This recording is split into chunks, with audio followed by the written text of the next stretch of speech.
Nous allons passer la parole à Bertrand. Vas-y.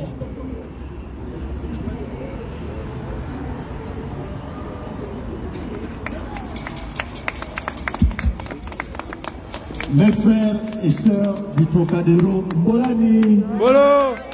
Mes frères et sœurs du Trocadéro, Mbolani.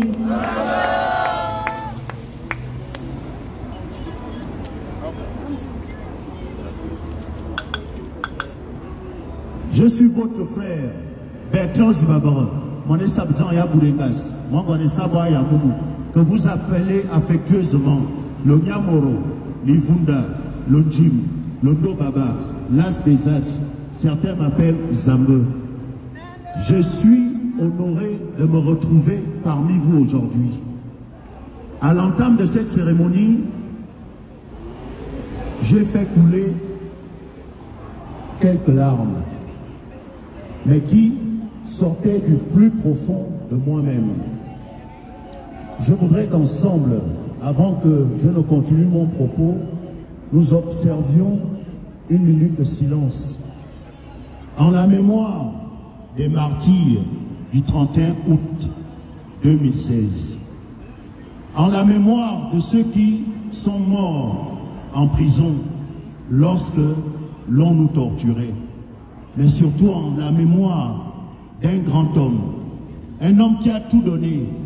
Sa voix a traversé tous nos fleuves, le Wele, le Thème, la Nyanga, l'Angounier.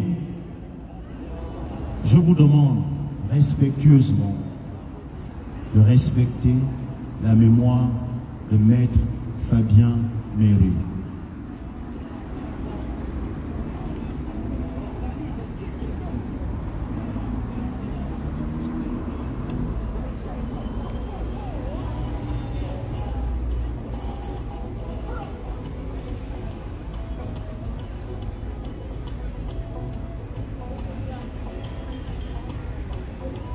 Je vous dis merci.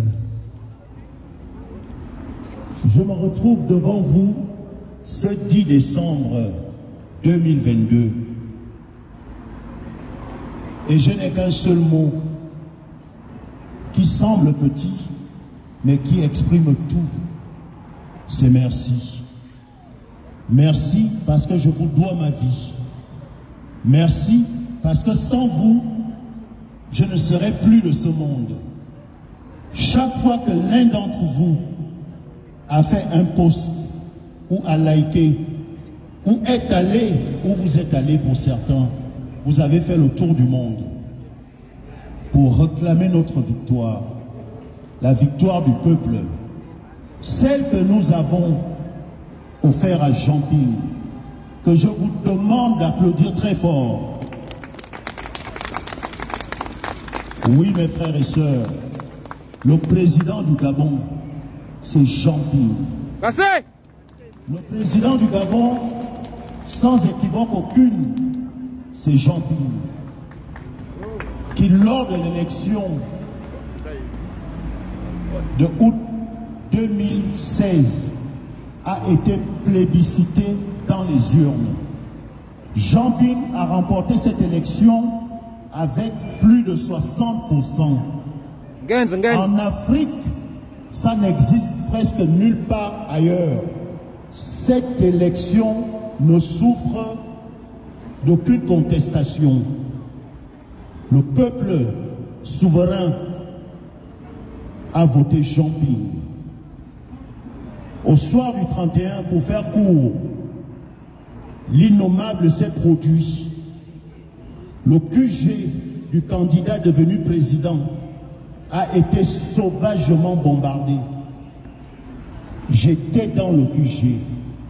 J'ai vu les morts des dizaines et des dizaines de Gabonais qui sont tombés ce soir. Nous avons été massacrés, sauvagement massacrés par Ali Bongo Ondimba et ses sbires.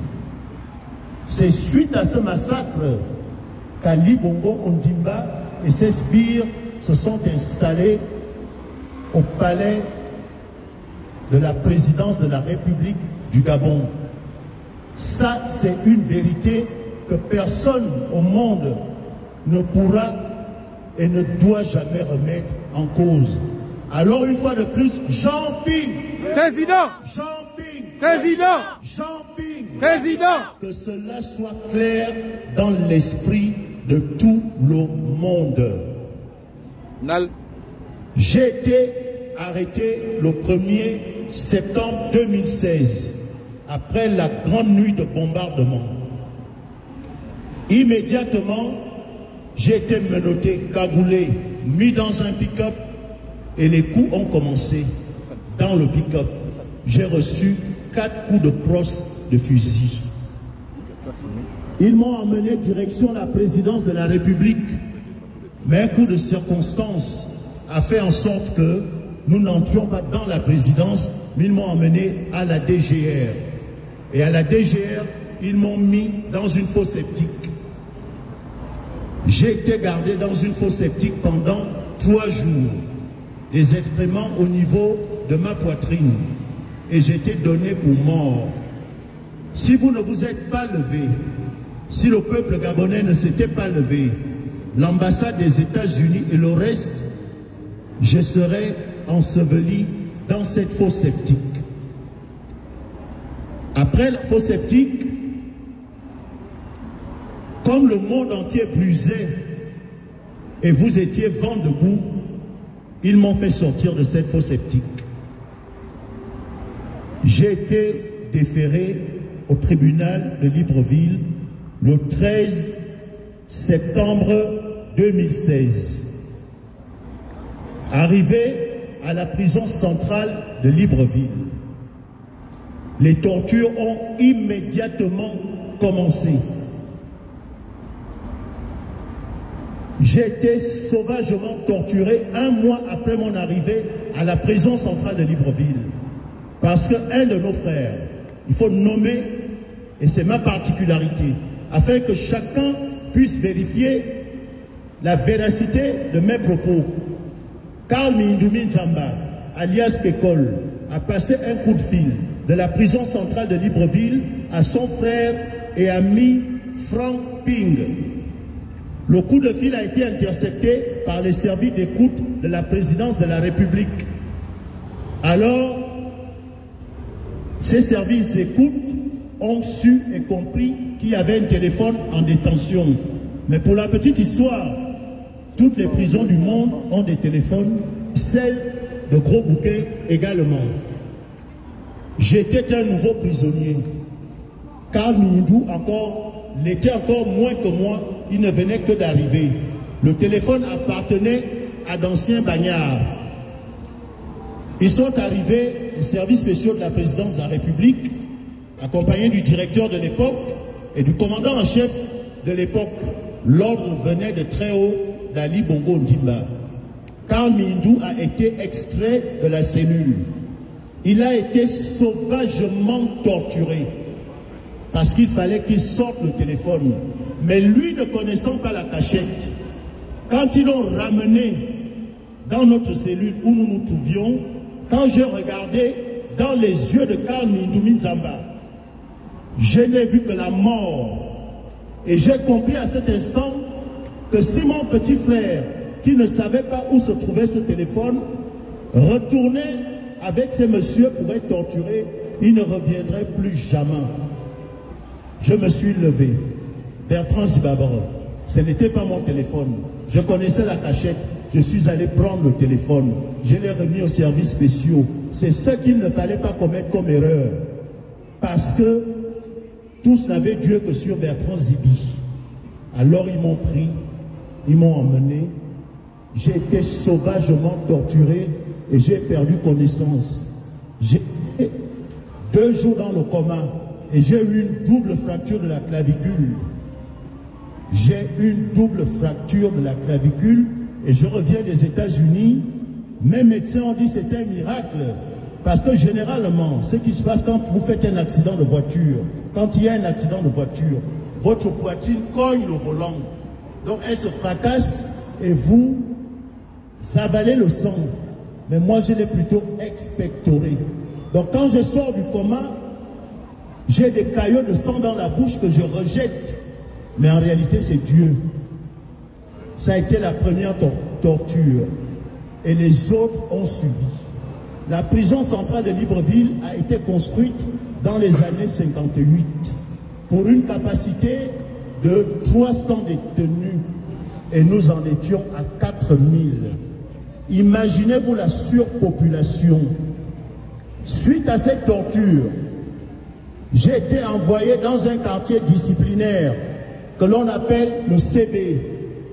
Le CB, c'est le dernier endroit au Gabon, lorsque vous étiez condamné à mort, lorsqu'il y avait des exécutions à Orlando, donc Mwemba, Médan et Manza, tous ceux qui ont été exécutés à Orlando, c'est à cet endroit qu'on vous mettait, après la condamnation à mort, et là-bas, vous ne saviez pas quel temps il faisait.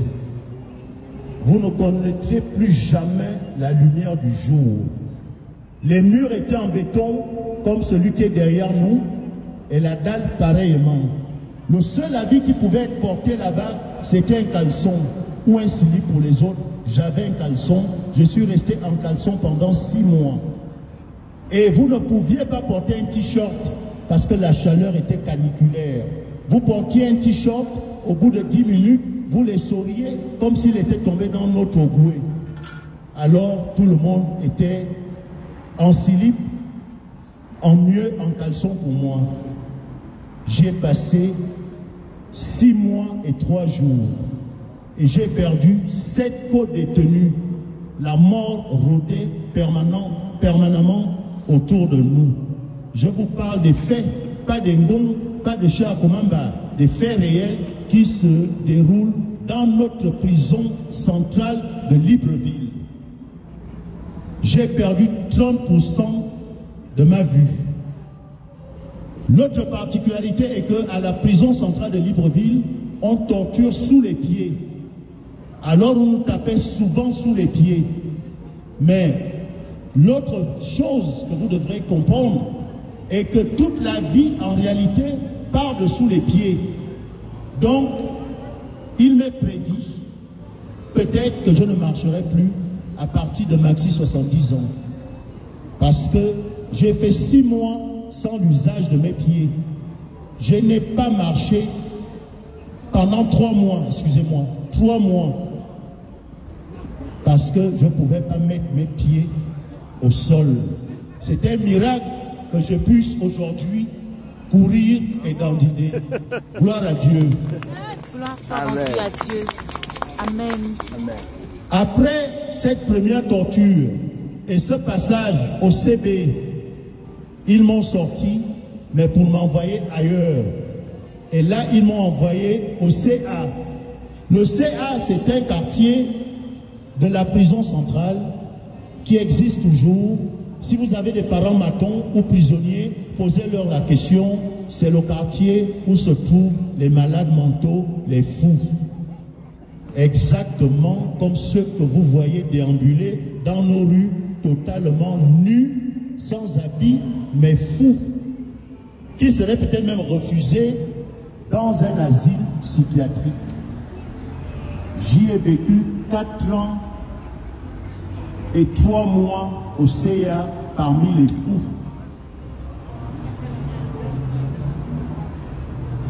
Également, toujours torturé. La torture, elle était psychologique, physique, réduite à rien. Et je me suis accroché totalement à une seule chose, Jésus-Christ de Nazareth. J'ai accepté le Christ en prison. J'ai pris mon baptême en prison. Monseigneur Ayo Nestor revient d'un pèlerinage du Vatican. Il dit, il a entendu une voix et qu'il faut qu'il vienne me tenir en baptême. L'abbé Nestor Ayo, Monseigneur. C'est comme ça qu'il vient me tenir en baptême. J'accepte Dieu. Je me mets au catéchisme, je prends la communion, je prends la confirmation et je suis voté par toute la communauté catholique la plus importante de la prison centrale de Libreville, plus de 2000 fidèles, comme étant le doyen des catholiques et le président de la communauté catholique. C'est ce que j'étais jusqu'à ma sortie de prison. J'ai œuvré et j'ai prié un Dieu juste. Et il ne m'a pas abandonné. Dieu ne m'a pas abandonné et mes convictions sont restées intactes. 2017, Ali Bongo envoie une première délégation pour me rencontrer en prison, me proposer le poste de ministre. 2018, la même chose se reproduit. 2019, pareillement. Mais sauf que chaque fois que je refusais d'entrer au gouvernement, mes conditions de détention empiraient. Et la mort à la prison centrale de Libreville rôde permanemment. Souvent, la bonne année, c'est mon frère.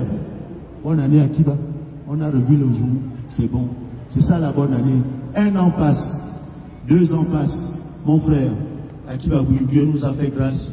On est vivant. 3 ans passent, 4 ans, 5 ans, 6 ans de ma vie. J'ai été lourdement condamné.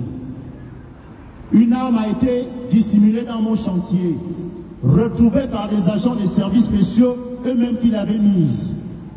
Mes avocats aux États-Unis, ma famille, Maître Moutet du barreau parisien, a écrit au barreau gabonais pour identification de l'arme.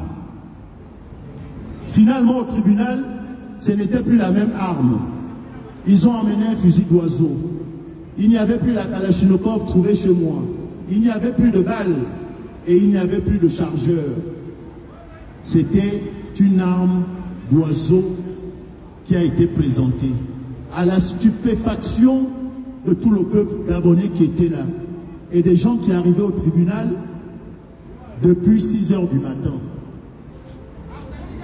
Tous ceux qui m'ont incriminé ont chacun tour à tour dit qu'ils ne me reconnaissaient pas, que c'était une mascarade. Ils ont même fait venir un témoin joker qui lui est arrivé avec une Bible et a dit: le sang de Zibi ne me touchera pas. Vous m'avez promis de l'argent, un poste, reprenez-le, tuez-moi si vous voulez. À partir de cet instant, la salle s'était levée, les gens ont dansé, que Zibi sera libre. J'étais à 3 ans de prison, mais quand le verdict est arrivé, condamné à 6 ans d'emprisonnement ferme et 10 millions d'amende.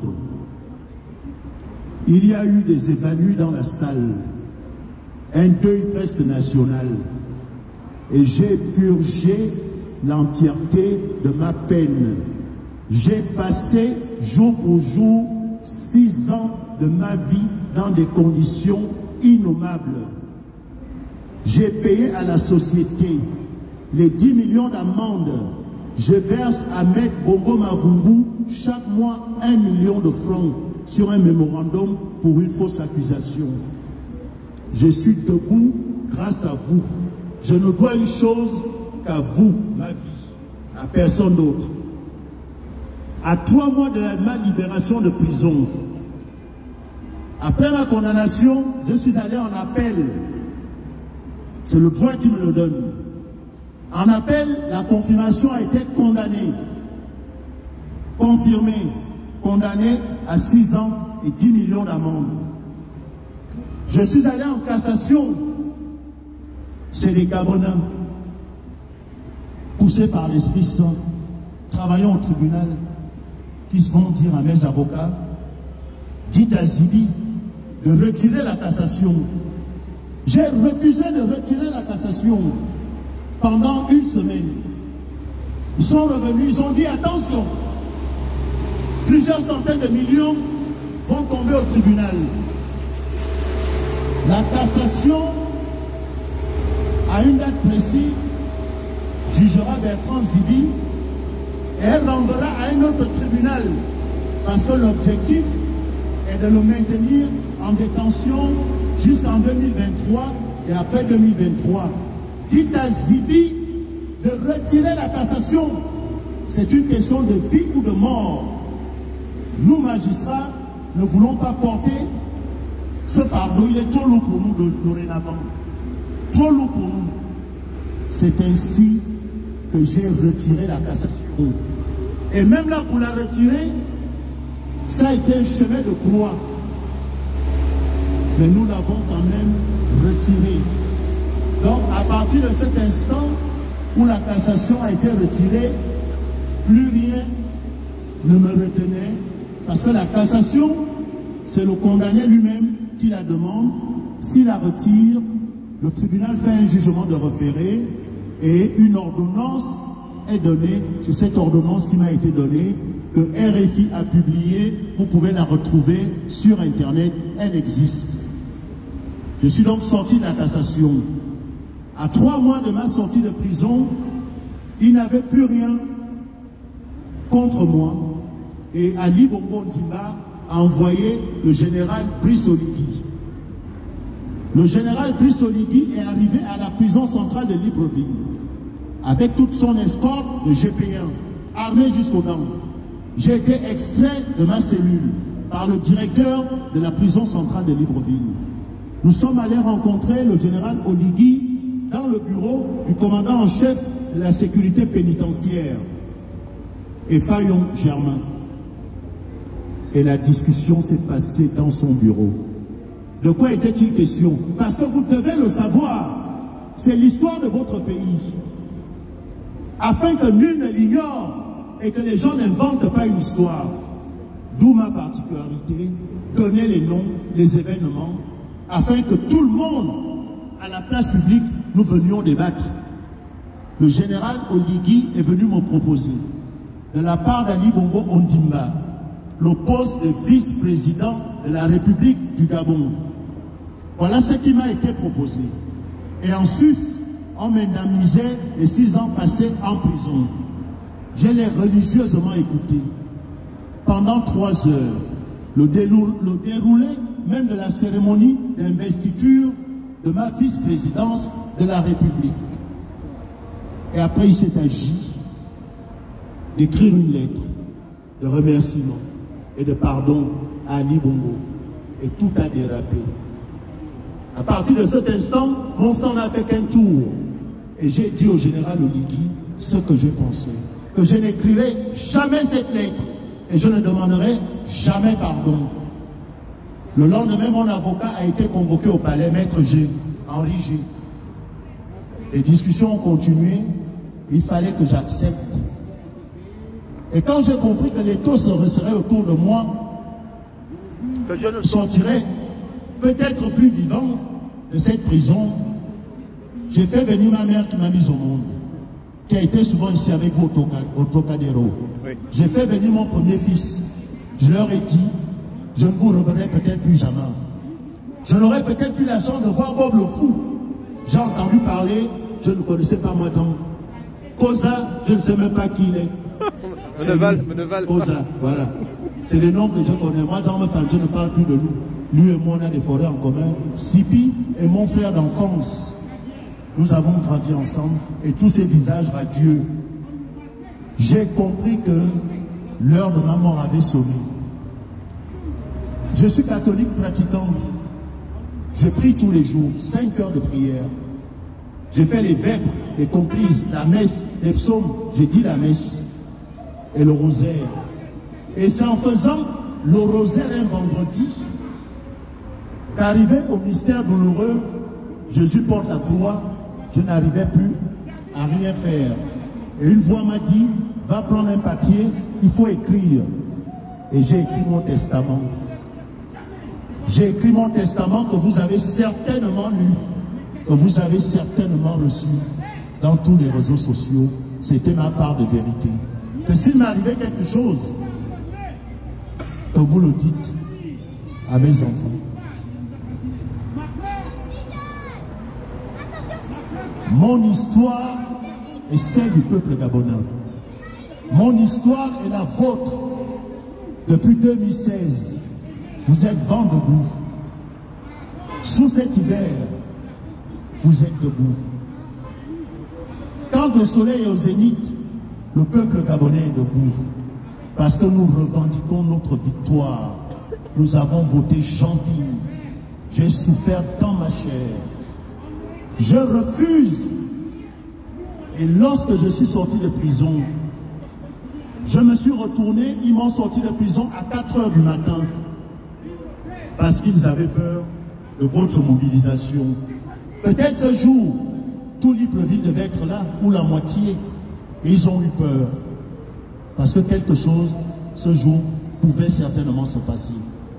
Et on m'a sorti de prison à 4 heures du matin. Et lorsque j'ai regardé pour la dernière fois le portail de la prison centrale, où je venais de passer 6 ans de ma vie, 6 ans de torture,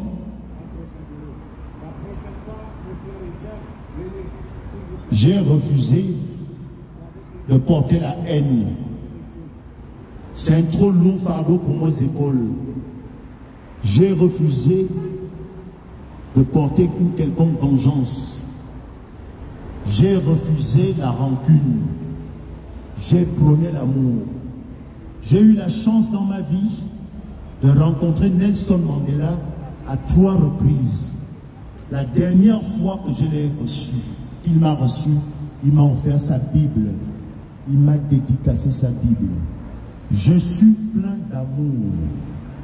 Le 4e chapelet de notre hymne national que nous venons d'entendre nous interdit la haine. La haine est un trop lourd fardeau. La plus grosse maladie dont souffre Ali Bongo Ndimba, ce n'est pas l'AVC, c'est la haine, c'est la colère. Son cœur est noir. Et quand ton cœur est noir, le reste de ta vie n'est que zéro. Il roule dans les plus belles voitures, dans les plus beaux palais. Nous sommes à Paris, il a les plus beaux hôtels particuliers et les plus belles maisons. Mais il est zéro, parce que son cœur est foncièrement noir. Et quand ton cœur est noir, tu es zéro. C'est pourquoi ceux qui veulent m'emmener dans la haine, parce que on dit que Zibi a dit, Brice Oligui, oui c'est mon frère d'abord, mais je vais vous surprendre. Je m'applique d'abord à moi-même les Saintes Écritures. Mais je peux vous rassurer, c'est la chose la plus difficile sur terre. Pour un chrétien, on nous demande de prier pour nos ennemis. Mais je vous assure, mes frères, c'est la chose la plus compliquée. Ça m'a pris 2 ans de ma vie pour dire Dieu sauve Ali Bongo pour sa famille, mais pas pour le Gabon. Rien que cette phrase a écorché ma langue. Je me suis mordu la langue 100 fois, mais c'est ce qu'il faut faire. C'est l'amour, le pardon, oui, mais je peux vous garantir que lui, il va dégager, parce que nous allons lui sortir du Gabon par l'amour. Est-ce que vous me suivez? Ce peuple, ceux qui vous disent la guerre, la haine, la violence, non. L'Ancham, oui, faisons-nous entendre, oui. Mais si vous portez le fardeau de la haine, ce pays est détruit à jamais. Il faut que vous le compreniez. La Côte d'Ivoire, 1 mois, 3000 morts. Ils ne reviendront plus jamais. J'ai été au lieu du sinistre au PK8. Quelques heures après ce sinistre, je suis entré dans la pièce où l'éboulement avait eu lieu. Leurs âmes étaient encore là. Quand il y a un deuil de 7 personnes au Gabon, c'est tout le Gabon qui est en deuil. S'il y a une guerre civile au Gabon, ça va être la fin de ce pays. J'ai suivi le live de Mwazan Mefan. Oui, j'ai pleuré. Lorsque tu as parlé de cette intronisation, lorsque tu as parlé de ces apatrides qui nous ont tout pris, oui, tu as raison. Oui, le Gabonais pleure. Mais qu'est-ce que c'en serait s'il y a une guerre? Ils n'attendent que ça pour définitivement tout nous prendre. En Afrique du Sud, ça a été très difficile. À la sortie de prison de Nelson Mandela, il a vécu 1000 fois ce que je vis. Vous ne voyez que le Mandela, savez-vous combien de fois a-t-il voulu jeter l'éponge? Savons-nous combien de fois l'a-t-on emmené pied au mur pour qu'il emprunte la voie de la violence? Mais il a refusé. C'est la même chose qu'avant lui avait fait Martin Luther King en France. Si Barack Obama a été président des États-Unis d'Amérique, c'est parce que Martin Luther King avait emprunté la voie de l'amour, mais de la fermeté. C'est deux choses différentes. Ferme, je le serai jusqu'à l'île au dégage du Gabon. Et je peux vous dire avec certitude, il s'en ira, et très bientôt. Et à partir de là, nous avons également l'Inde, où sévissait un conflit terrible entre les musulmans et les hindous. On les comptait par centaines de milliers par jour. Mais Gandhi a prôné l'amour. Gandhi a eu des grèves de la faim. Gandhi plusieurs fois est tombé dans le coma. Et l'Inde est devenue ce qu'il est aujourd'hui par la force de l'amour. Je refuse qu'Ali Bongo m'entraîne dans la haine. Je ne le suivrai pas dans cette haine. Je refuse que quelques activistes gabonais qui ont beaucoup fait, et je leur dis merci. Ils me suivent certainement en live. Merci infiniment pour tout ce que vous avez fait durant mes 6 années d'incarcération. Mais Bertrand Zibaban ne vous suivra pas et n'acceptera pas de porter le fardeau de la haine sur ses frêles épaules. Ce fardeau est trop lourd pour moi, je ne le porterai pas. J'accepterai tous les autres fardeaux, mais sauf celui de la haine, sauf celui de la rancune. C'est pourquoi j'ai pardonné à Ali Bongo Ondimba, que j'ai pardonné à tous mes bourreaux. Mais le Gabon est éternel, immortel, et il n'appartient pas à Ali Bongo Ondimba. Le Gabon n'appartient pas au clan Bongo. Le Gabon n'appartient pas à Marie-Madeleine Moronso. Le Gabon n'appartient pas aux tripatouilleurs. Le Gabon, il est éternel. Nous, nous passerons, lui restera. Tel est ce qui anime votre frère. Je suis plein d'amour.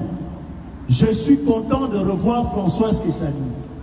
Parce que 2 semaines avant mon arrestation, j'étais ici. Je suis content de revoir Sylvie. Parce que oui, toi et moi avons fait le tour du Gabon avec Jean Ping, toi en tant que communicante, moi en tant que leader politique l'accompagnant pour sa brillante victoire. Dieu merci, je te revois ma soeur. C'est ça le Gabon. C'est ça ma famille, toi. C'est ça mes soeurs. C'est ça que nous devons retenir. C'est pourquoi Bob n'a plus jamais eu de vie. C'est pourquoi Ntamabar n'a plus jamais eu de vie. C'est ma petite soeur. C'est pourquoi ma fille Dominique, que je vous demande d'applaudir, elle vient d'avoir son concours d'avocat. Elle est dorénavant avocate gabonaise en plus. Et je vous dis merci. Je vous dis un merci infini. Je vous dis, je suis derrière celui pour qui j'ai voté. Mon bulletin de vote, c'était Jean Ping. C'est de ça qu'il s'agit. Et aujourd'hui, je continue de clamer haut et fort ma victoire. J'aurais pu céder depuis la prison centrale de Libreville. Je ne serais peut-être pas ici, mais peut-être dans un hôtel 8 étoiles ou 100 étoiles, accompagné de garde du corps. C'est ce qui m'était prédestiné par eux. Mais votre combat est trop juste, trop vrai pour qu'il soit trompé. La victoire du peuple gabonais est trop belle, trop réelle pour qu'elle puisse être négociée. D'autres l'ont fait, c'est leur choix. Mais l'histoire, qui est notre seul maître, nous jugera et jugera chacun d'entre nous. J'ai fait le choix du Gabon volontairement. Je suis coupé de tout. Coupé de tout, sans argent, mais il y a des bonnes volontés qui font en sorte que ce séjour se transforme comme aujourd'hui en séjour de rêve. L'argent est secondaire, mais vous voir était plus important que tout. Et je dis pour terminer, ne baissez pas les bras. Nous continuons de faire notre part, mais soyons également avec les tunes. Nous continuons de faire notre part, nous la ferons jusqu'au bout. Mais notre guide, c'est Jean Ping. Notre guide, C'est Jean Ping. Notre guide. C'est Jean Ping. Notre guide. C'est Jean Ping. Voilà ma petite part de vérité. Voilà pourquoi, chez nous on dit, un boyo yap, le salut de loin. Ça ressemble à des injures. Il fallait que je vienne vous dire merci. Merci du fond du cœur. Merci parce que je vous dois ma vie. Merci parce que je crois en ce que vous faites. Merci parce que je crois que l'heure de la libération du Gabon se fera avec celui que nous avons mis devant et nous derrière lui. C'est Jean Ping. Je vous remercie. Vos bandes Pixel 7, faites de vos vidéos de véritables chefs-d'œuvre. Et retouchez vos photos d'un simple coup de gomme magique. Avec Google Tensor 2e génération. Google Pixel 7, le smartphone 100% conçu par Google, innovant du cœur à l'écran.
Non, de rien, normal.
Nous allons poursuivre la manifestation avec la lecture de nos frères arbitrairement emprisonnés. On laisse la parole à Nodi, notre sœur combattante.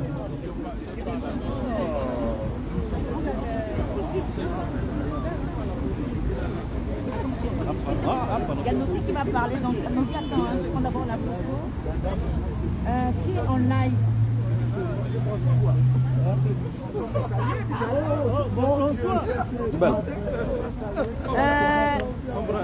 Nodi va faire la lecture. Un moment de silence pour que Nodi puisse faire la lecture, s'il vous plaît. Bonsoir. Actuellement emprisonné au Gabon, Merlin est là arrêté le 18 août 2020. Monsieur Jean-Rémy Yama, arrêté le 27 février 2022. Monsieur Sosten Orphée, l'NGD Ebola, arrêté le 10 novembre 2022. Monsieur Didas Siete Smat, arrêté le 11 octobre 2022. Nous n'oublions pas les anonymes, les personnes libérées, leurs familles et leurs proches. Vous avez notre soutien. Merci. Merci. Donc, apparemment, nous allons clôturer. Je ne sais pas. Il est quelle heure? Il est 18h. Il est quoi? Non. Donc, nous allons poursuivre la manifestation avec Zéclone.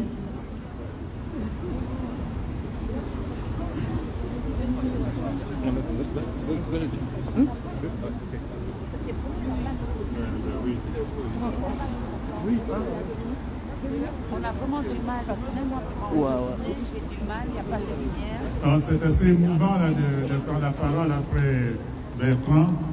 Vous aurez compris, là on est tous dans l'émotion de tout ce qu'il vient de nous édifier. Je prends la parole déjà tout d'abord pour rendre grâce au Créateur qui a permis cette heureuse rencontre. Je crois que c'est des moments heureux comme ça que nous souhaitons avoir tout le temps. J'espère qu'il y en aura d'autres dès lors que ces sanguinaires maintiennent toujours nos compatriotes dans leur géole.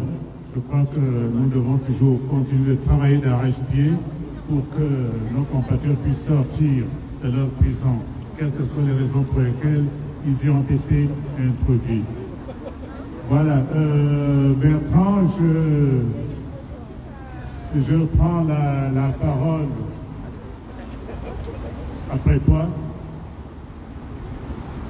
et au nom de tous pour te dire une fois encore merci. Merci, merci et merci. Merci, c'est que tu as su forger en nous un sentiment d'admiration, un sentiment de joie, un sentiment de fierté, une espérance, admiration pour ce que tu viens d'étayer devant nous, pour ce que tu as subi. On t'a arraché à l'affection des tiens, de tes enfants, de ta famille, de tes compatriotes pendant 6 ans, et ce n'est peut-être pas encore fini. On ne sait jamais ce que l'avenir nous réserve avec ces gens-là. Arraché, où on a fabriqué, tu l'as dit, des fausses preuves pour te condamner.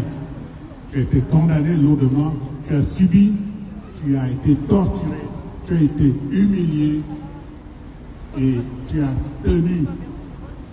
Voilà pourquoi nous avons ce respect et cette admiration pour,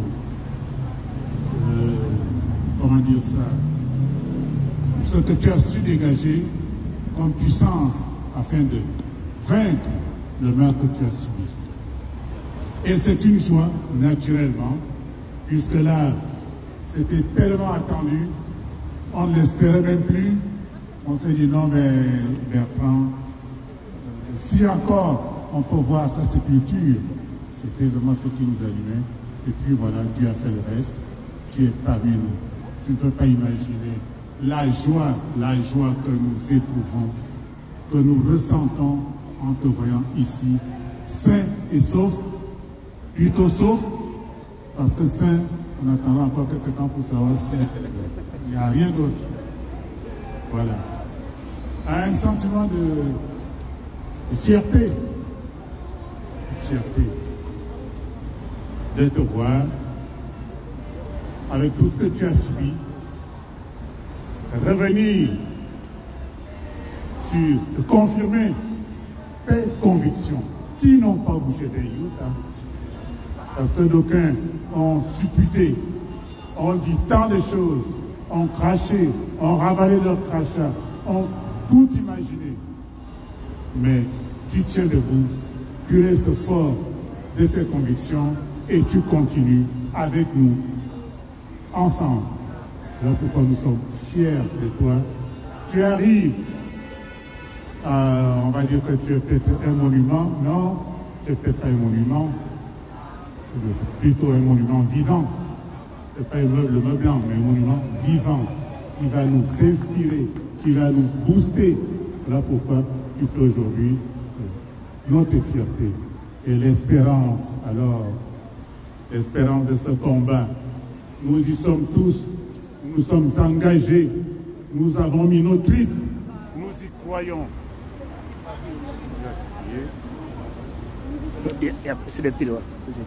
L'espérance de ce que nous avons prévu pour notre pays, l'espérance de ce que notre combat doit aboutir, l'espérance de ce que la victoire, comme tu viens de le dire, est sûre, est réelle et elle est très proche. Voilà pourquoi ce symbole de l'espérance que tu représentes pour nous est très fort. Voilà. Je tenais à te dire ce grand merci et dire à tous ceux qui sont ici en ta présence que, en paraphrasant peut-être une chanson de quelqu'un, qu'il y a en nous tous, en chacun de nous, quelque chose de Bertrand Zimi.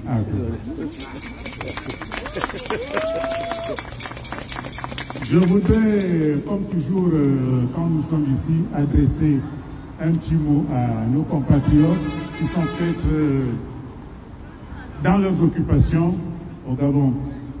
Je ne vais plus m'étendre sur nos débats ou nos combats. Je vais juste les interpeller en leur racontant, en nous racontant tous une petite histoire qu'un ami m'a envoyé tout à l'heure là sur WhatsApp, je ne savais pas. Je l'ai lu, ça m'a beaucoup inspiré. Alors c'est l'histoire d'un général, un lieutenant général anglais qui va au Qatar. Ça se passe en 1917, pendant la guerre. Il va pas au Qatar, en Irak. Il est envoyé là-bas pour aller, comme ils savent le faire, prendre possession de Bagdad et tout ça. Donc le général, il s'en va en Irak, oui, avec ses soldats. Il débarque donc à Bagdad. Et quand il débarque à Bagdad, il rencontre d'abord un berger qui était avec ses moutons en 1917. Un shilling, avec un shilling, vous pouvez acheter une moitié de troupeau. Alors le général, au lieu d'aller faire sa guerre, réfléchit. Donc il dit à ses soldats, écoutez, on arrive ici, on ne connaît pas la mentalité des gens. On va essayer de savoir comment ça fonctionne, comment ils pensent, comment ils s'activent. Donc le général, il s'approche du berger. Le berger, il était avec son troupeau, avec son chien. Il dit au berger, écoute, berger, je vais te proposer un marché. Je vais te donner une pièce de 1 shilling si tu abats ton chien. Le berger, il est ému, il dit 1 shilling, mais ça fait beaucoup de sous pour moi. Abattre mon chien, ça c'est bien. Il dit ok, marché conclu. Alors, le berger abat son chien, il le pose sous les pieds du général. Le général lui dit écoute, voilà, oui, tu as abattu ton chien, c'est bien, mais je peux encore te donner 1 shilling si tu égorges ton chien. Le berger, il dit égorger mon chien, mais ça c'est peu de choses, ça me fait déjà 2 shillings, ça me fait beaucoup d'argent. Alors le berger, il égorge son chien. Puis après, le général dit, mais écoute, on ne va pas s'arrêter en si bon chemin. Je t'ajoute encore 1 shilling si tu découpes ton chien en morceaux.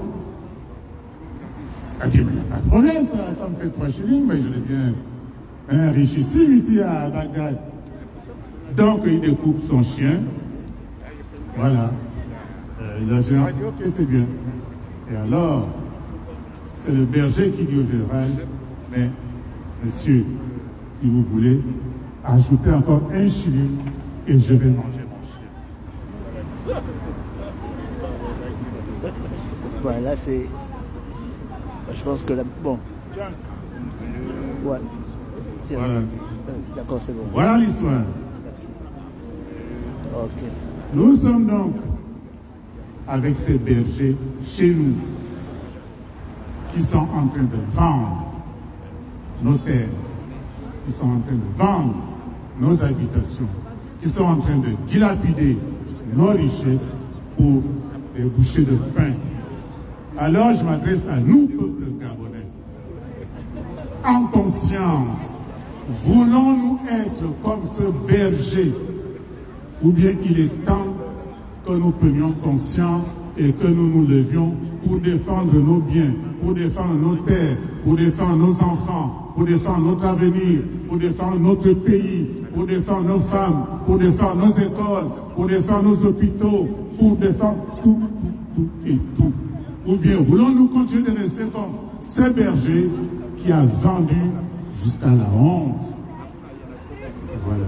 Donc, c'est cette interpellation à notre conscience qui est si bien représentée ici aujourd'hui par Bertrand Ziladoro, que je vous prends à témoin pour vous dire, il est temps, il est plus que temps de nous mettre debout, de nous mettre tous debout et de ne plus vendre à vil prix nos biens, nos richesses, nos terres, nos fleuves, tout ce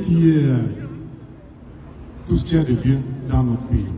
Voyez-vous, on évoquait des communautés qui sont en train de s'installer. Ça commence comme ça. Et après, on sait où ça va finir. Vous avez des gens à qui, enfin, qu'on arrête avec des milliards dans les voitures. On ne sait pas d'où vient l'argent. Cet argent n'a aucune trace. C'est peut-être l'argent de blanchiment. Parce que les histoires du Gabon, si vous ne creusez pas, vous ne trouvez pas la vérité. Donc, faisons toujours très attention. Donc, chers compatriotes, il faut qu'on arrête, qu'on se lève et qu'on se mette tous debout. Merci Bertrand. Donc nous allons nous aligner encore une fois pour l'hymne national. Non, les prisonniers. C'est bon. D'accord, ok. Tu veux rien dire? Même pas 2 minutes? On a encore le temps, tu peux. Ouais, vas-y, c'est correct. Ouais, vas-y, c'est bon. Ouais. Vas-y, va. Allô. Je ne voulais pas m'adresser un peu de Trocadéro aujourd'hui. Je pense que tout a été dit. Mais je pense qu'il est important pour certains, mis à part les propos de notre grand frère Zibi Abegue, de rappeler à l'ensemble des Gabonais l'esprit qui anime les personnes qui se déplacent tous les samedis depuis septembre 2016 au Trocadéro. Nous ne sommes pas des fanatiques de Jean Ping. Nous sommes derrière M. Jean Ping parce que les Gabonais ont choisi Jean Ping à hauteur de 65%. La raison pour laquelle nous sommes ici, c'est parce que nous avons un pays en danger. Les raisons pour lesquelles nous sommes ici, ce sont les raisons qui ont amené notre grand frère Zibi Abegue en prison, d'autres Gabonais qui ont été injustement enfermés, certains sont morts, d'autres continuent de périr dans les jeux de ce pouvoir.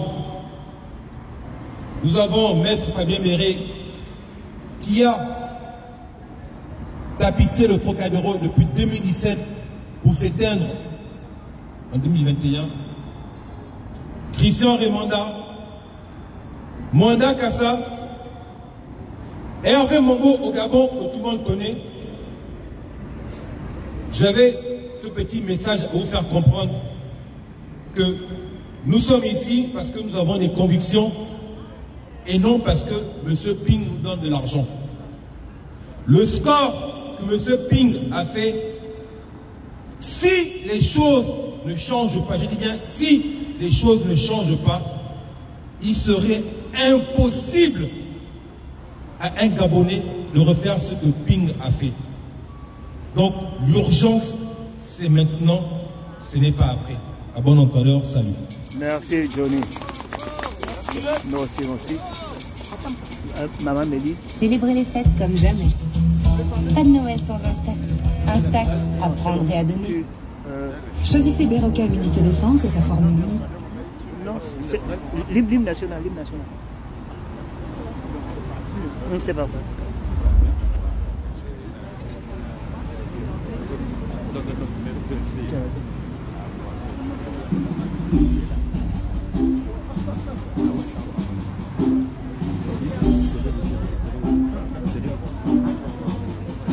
Unis dans la concorde et la fraternité, éveille-toi Gabon, une aurore se lève, encourage l'ardeur qui vive et nous soulève. C'est enfin notre essor vers la félicité, c'est enfin notre essor vers la félicité.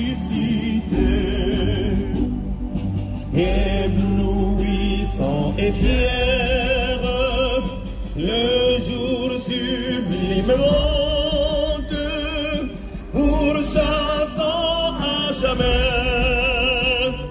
l'injustice et la honte. Qu'il monte, monte encore, et calme nos alarmes, qu'il prône la vertu et repousse les armes. Dans la concorde et la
travail, justice. Mémoire, vérité, patrie. Mémoire, vérité, patrie. Ben, chers Gabonais, on vous dit, souhaite un excellent week-end. Que Dieu vous garde, vous et vos familles. Jean Ping, président. Merci à vous. Merci.